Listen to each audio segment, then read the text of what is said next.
absolute trail end of getting pinned, okay? Getting pinned in cross sides. So if I can just get Cody here real quick. You may not have come for every class, but I do have them all up on YouTube, okay? We started with the idea of our feet pinned. We moved up to our knees pinned. We looked at our hips pinned. Tuesday, we looked at our shoulders pinned, okay? And tonight, what we're gonna look at is our head pin, a la the headlock, okay? So we've looked at it all the way up the body, okay? Why? Because failure will happen, okay? Hopefully you stopped him way down there, but maybe you didn't, okay? Maybe you missed a beat and he got halfway up. Maybe he went from halfway up to all the way up to here. We need to know how to escape at all ranges, okay? Because we don't get to choose how fights go.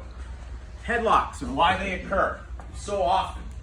You guys are brawling, rah, rah, rah. This is what fights look like.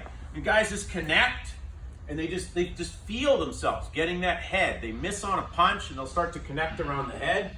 And then, especially if I'm bigger, it's just like, rah, they just rip people down to the ground. And then it's hold and punch, okay? And we're gonna learn to deal with these things tonight, okay?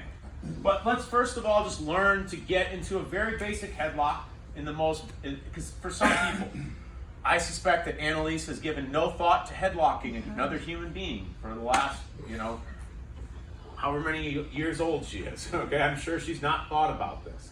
The headlock is simple. We're just gonna start on our knees so we don't have to always be throwing the guy to the ground. I take my arm, I bring it behind his head, very simple. I'm gonna connect my hands and I'm just gonna turn.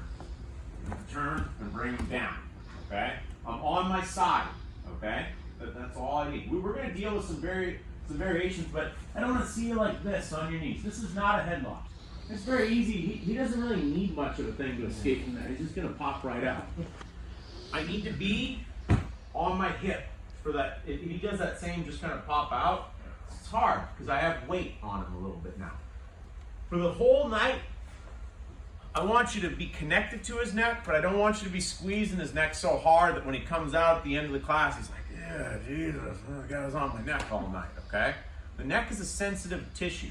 Hold it enough that it's real, but don't hold it enough that in every repetition the guy's rubbing his neck, okay? His face shouldn't be turning purple or something like that. I want you to find a partner about your size and just work on bringing him down and just getting into that position. 1, 2, 3.